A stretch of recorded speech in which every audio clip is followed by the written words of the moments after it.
आज का जो टॉपिक है, आज का टॉपिक बहुत ही महत्वपूर्ण। इंडियन रेलवे में आ रही नियुक्तियां, इंडियन रेलवे में हो रही ग्रुप डी की नियुक्तियां एवं उसका सिलेबस के बारे में हम लोग बहुत ही आसान तरीके से, इजी वे से हम लोग समझने का प्रयास करेंगे।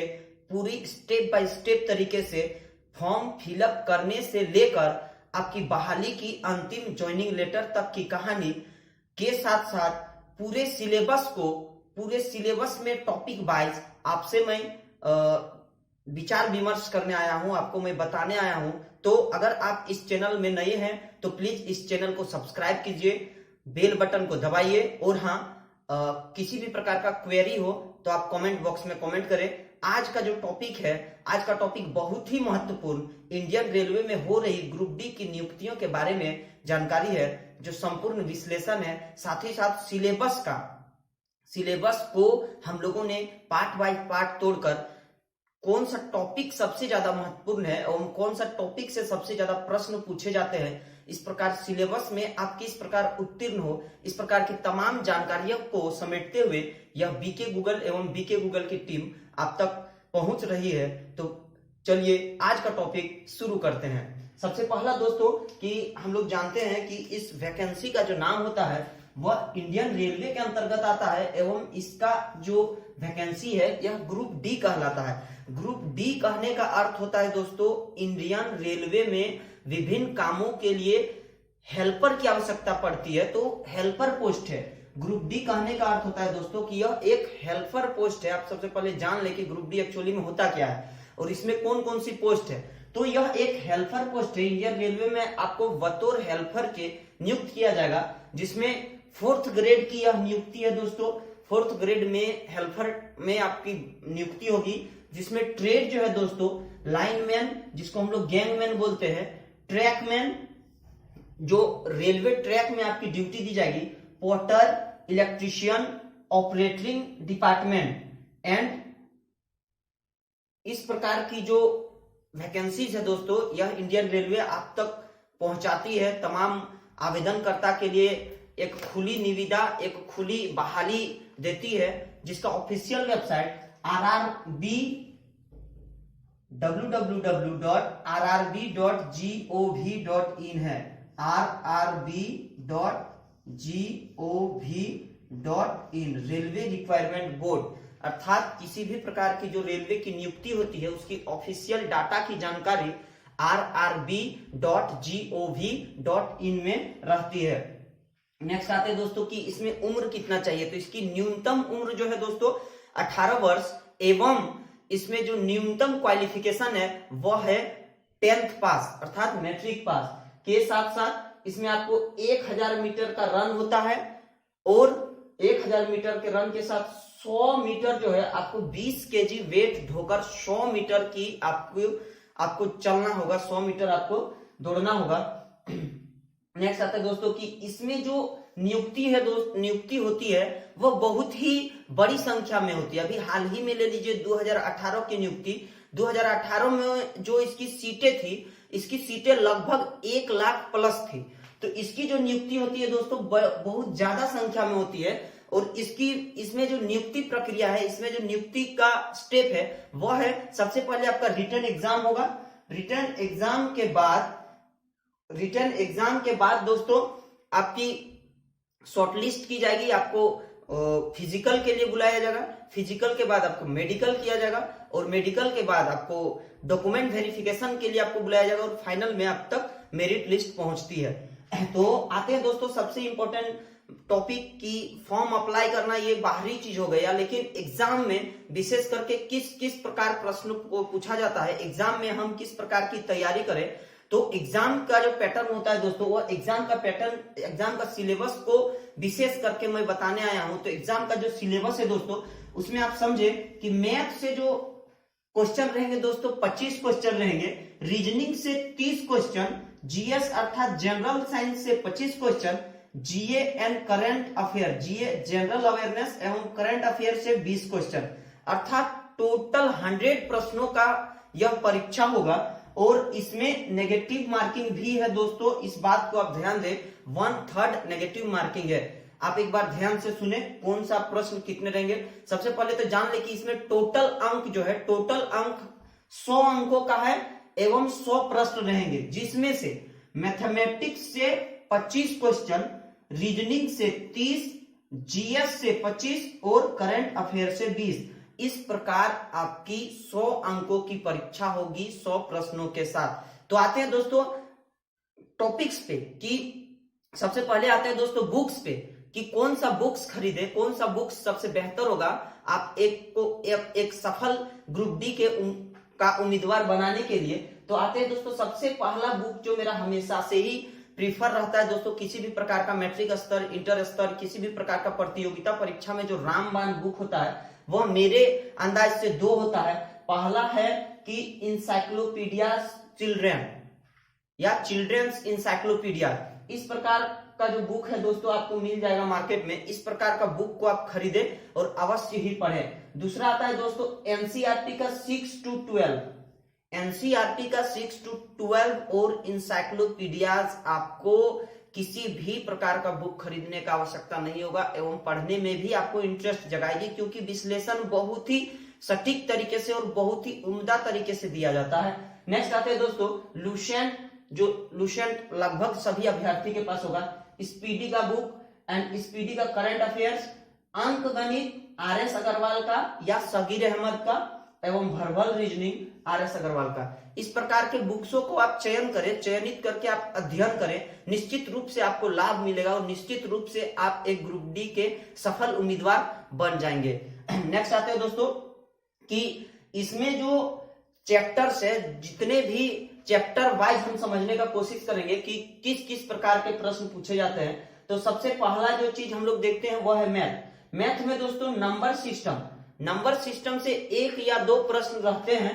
दूसरा दोस्तों बोर्डमास का जो लॉ होता है, बोर्डमास का जो नियम होता है, जो कैलकुलेशन में काम करता है, उससे भी 2 या 3 प्रश्न पूछा जाता है। रेशियो प्रोपोर्शन, अनुपात समानुपात से 2 या 3 पूछा जाता है। परसेंटेज अर्थात प्रतिशत, उससे 2 या 3। टाइम एंड वर्क मतलब समय एवं कार्य, 3 से 4 प्रश्न एवं टाइम एंड डिस्टेंस 2 या 3 प्रश्न एवं प्रॉफिट लॉस से 1-2 प्रश्न। इस प्रकार के चैप्टर्स को आप यथासंभव नोट्स बनाकर बिल्कुल बढ़िया तरीके से पढ़ ले, क्योंकि मैथ्स में आपको 25 नंबर मिलने वाले हैं और 25 में 25 आप उठा सकते हो। तो साथ ही साथ आरएस अग्रवाल की जो बुक होती है मैथमेटिक्स की, अंक गणित, उसको आप बढ़िया तरीके से पढ़े। नेक्स्ट आते हैं दोस्तों रीजनिंग में एनालॉजीज 2 या 3 प्रश्न, अल्फाबेटिक नंबर एंड सीरीज 3 या 4 प्रश्न, कोडिंग डिकोडिंग 2 या 3 प्रश्न, डायरेक्शन अर्थात दिशा 1 या 2 प्रश्न, और फिर वेन डाया 4 से 5 प्रश्न, ब्लड रिलेशन 2 से 3 प्रश्न एवं कैलेंडर 2 से 3 प्रश्न। इस प्रकार के चैप्टर्स को आप YouTube के द्वारा, हमारे द्वारा बताई गई चैप्टर्स को आप रिपीट करके 2-3 बार देखें, आपको स्पष्ट रूप से निश्चित रूप से लाभ होगा।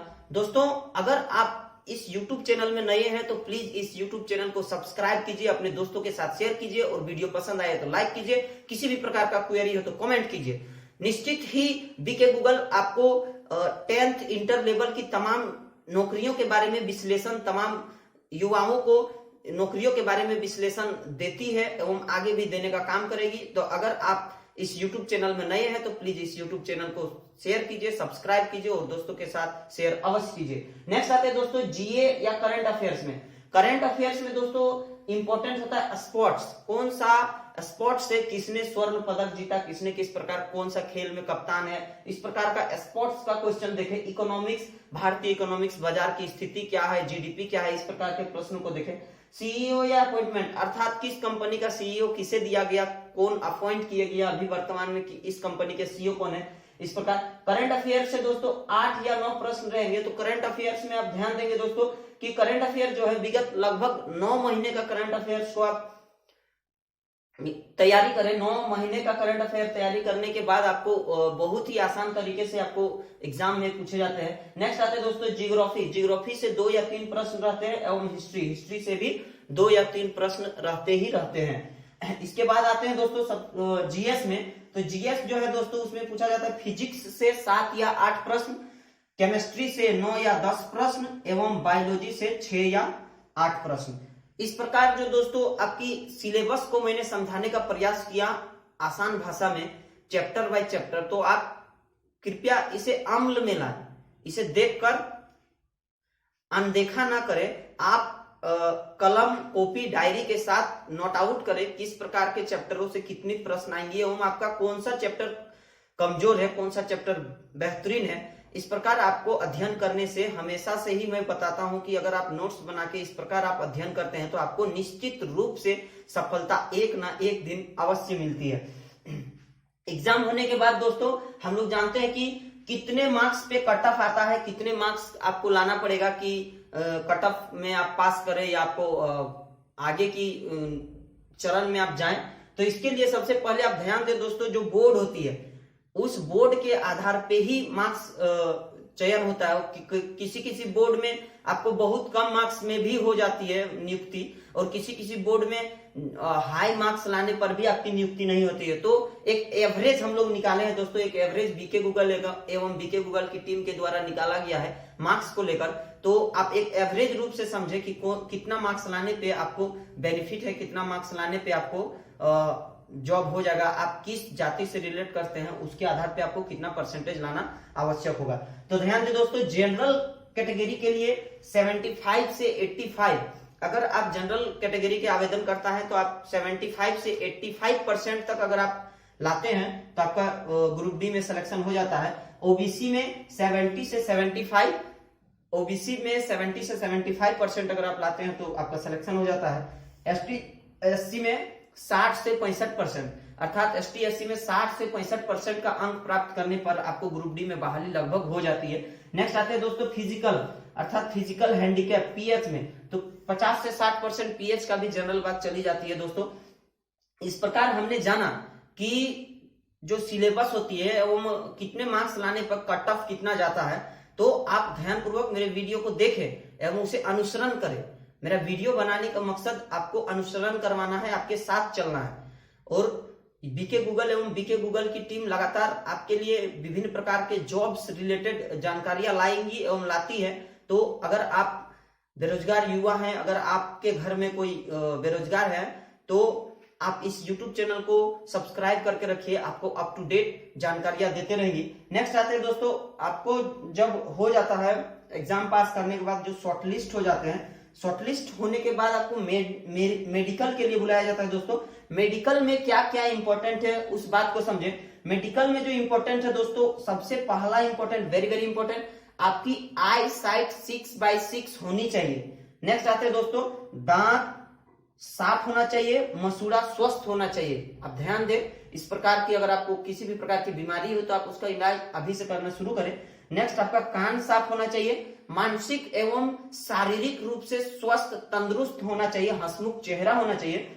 नेक्स्ट है कलर ब्लाइंडनेस का चेक होता है, जिसमें हरा, पीला और लाल लाइट में आपको कंफ्यूजन किया जाएगा। हरा, पीला और लाल लाइट में आपको कंफ्यूजन किया जाएगा। अगर आपका सही में कलर ब्लाइंडनेस है तो आप उसमें कंफ्यूज हो जाइएगा। नेक्स्ट आते हैं दोस्तों पाइल्स एवं हाइड्रोसिल, इस प्रकार की बीमारी को भी वहां नकारा जाता है। आते हैं दोस्तों हाइट के अकॉर्डिंग वेट होना चाहिए।